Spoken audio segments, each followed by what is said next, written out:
Hello， 大家好，又是星星我啦，欢迎来到这期的午夜听鬼。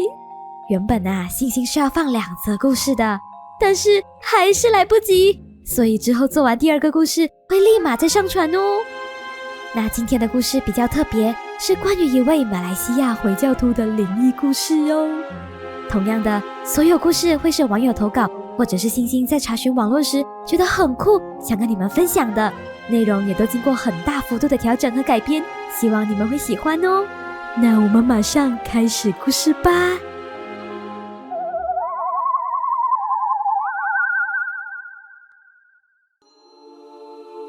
你们相信人往生后还会回来找他们的家人团聚吗？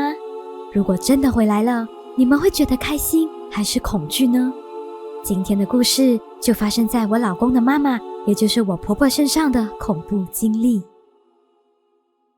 缘分总是很奇妙，我是一位马来西亚的华人，但是我嫁给了一位体贴温柔的马来穆斯林男人。这里为了方便故事叙述，饭团就暂时变成马来人啦。而我的婆婆是一位非常亲切随和而且虔诚的回教徒，为人好相处，没什么脾气。来，星星，这些是我亲手做的，都是你喜欢吃的糕点哦。谢谢你妈。我公公过世得早，婚后我跟我老公为了可以好好照顾他，就住在了一起。而同住屋内的还有我老公还年幼的2个弟弟和1个妹妹，另外他还有2位已经结婚了的大哥和大姐，他们很早就结婚搬出去，有了自己的家庭，大家的关系都很好。所以当我婆婆好几年前病重过世的时候，大家都非常难过。原本我们觉得她过世后的1年，大家都能好好走出伤痛，但没想到之后发生的事，让我们全部人都活在了恐惧之中。我记得那是我婆婆过世1年后的第1个忌日。当晚，我跟饭团像往常一样看了会儿电视，就准备上床睡觉了。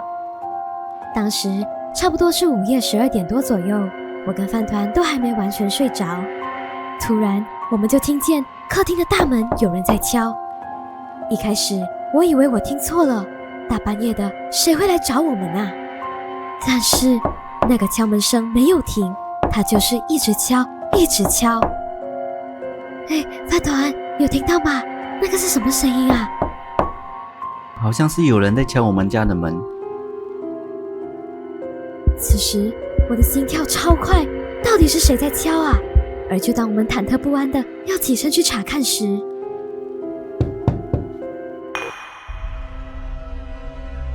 对，那个人竟然不懂什么时候已经来到我们房间屋外，在敲我们房间的窗。而透过窗帘的缝隙，我们隐约看到站在窗外的那个人长得很像我已经过世1年的婆婆。星星，饭团，是我啊，是妈妈，快点开门让我进去啊，快点开门啊，妈妈回来了。那个晚上简直就是一场噩梦，我跟饭团听到那个声音后，差点吓到魂都要没了，马上就冲出了房间。只是没想到，当我们来到客厅时，家里一起住的3个弟妹竟然也坐在客厅的地上，看他们的样子也都被吓得脸青嘴唇白的，身体不断发抖，连话都讲不出了。哥，大嫂，我们刚才在房间看到妈妈在外面。嘘，不要乱说，妈妈早就过世了，那个东西不是妈妈。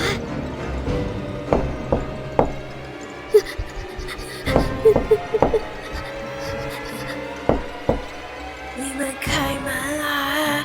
是我啊，妈妈回来了。西西，我那么疼你，你快点开门，让我进去啊！你们知道吗？那个东西就这么一直敲门说要进来，从午夜一直敲到差不多凌晨5点。我们就这样整夜没睡，惊恐的在客厅度过了最无助的夜晚。好不容易熬到了隔天早上，饭团的大哥和大姐这时也满脸惊慌的跑来我们家，他们跟我们说他他们也遇到一样的情况。那个东西不只是来找我们，同一时间也去敲了他们家，他们整晚也被折磨到快崩溃了。更可怕的是，那个东西整晚一直在轮流叫着他们的名字，希望他们快点开门。这下大家聚在了一起，讨论为什么会发生这样离谱的事。由于实在是太恐怖，我们当天就安排一起去见了一位马来巫师，跟他说明全部情况后，那位巫师说的话让我们全部人都傻眼了。我想你们的妈妈有在念黑巫术。啊，怎么可能？我妈就是很正常的一个人，平常也没见她做什么仪式，还是害人的事啊。我婆婆是很虔诚的回教徒诶，她人很好的，跟她相处那么久，完全没有觉得哪里奇怪啊。相信我，你们的妈妈没你们想象的那么简单。你们回忆一下，她在临终前有给你们什么东西吗？这时屋内一片沉默，大家都陷入了沉思。忽然我的大嫂开口了：你们应该还记得吧？妈过世前一晚，她不是有把我们都叫到床边，说有事要跟我们说吗？你是说那件事？这下我也记起来了，婆婆过世前一晚的确有交代一些事。我时间不多了，但是我还有一件事没跟你们说，就是我希望我死后你们能继续照顾我的孩子们，他们帮了我很多，你们不能丢下他们，一定要有人带回去，不然我们全部人会有报应的。妈，你在讲什么啦？你看清楚一点，我们都在这里了，你的孩子都在这里，你放心，我们会好好照顾自己的。我说的不是你们。那时原本已经没什么力气说话的婆婆突然大叫了起来，把我们都吓了一跳。她的语气突然变得很凶，脸色也好像完全变了一个人。我说的是他们，他们在那个柜子里面，记得一定要有人带走，好好照顾他们啊。而在那之后，婆婆又说了一大堆莫名其妙的话，说什么看到了公公，还说要回去看他妈妈之类的，反正就是一串没有逻辑的话。我们当时听了之后，只觉得是老人家已经神志不清乱说的。而在说完这些话后，婆婆隔天晚上就走了。没错，就是那些东西，因为他们的主人，也就是你们的妈妈过世了，现在必须有人继续养着。要是一直都没有人继续供养的话，那些东西就会一直搞你们，直到有人愿意做他们的主人为止。听到巫师说的这些，我们简直不敢相信，到底怎么可能？我的婆婆竟然暗地里在养小鬼啊！对不起，我想问，能不能就不要继承呢？那些是我婆婆的事了，你有什么办法可以帮我们吗？老实说，这东西没办法根除，一定要你们里面有一个人愿意接手才行。之后，巫师跟我们说，那些东西其实也不会找麻烦，就是有时会感受到或者看到他们，只不过一旦接手就不能换人，要养到那个人过世为止。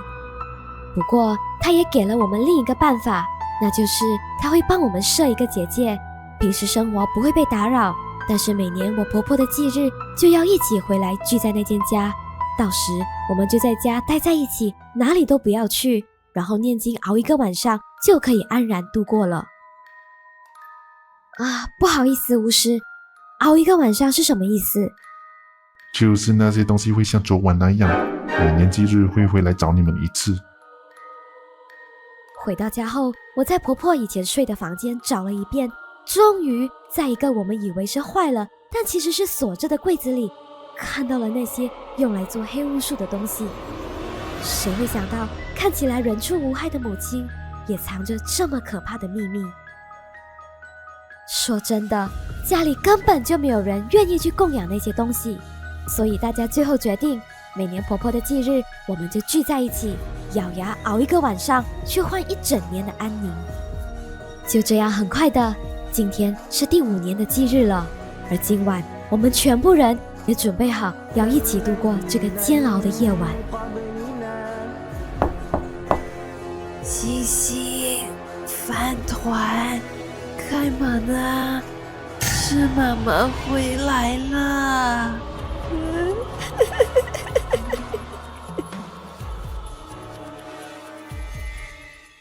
怎么样？大家喜欢今天的故事吗？说真的哦，在马来西亚的马来社群啊，的确有很多像这样的长辈会长期供养着所谓的守护灵哦，其实也算是小鬼的一种啦。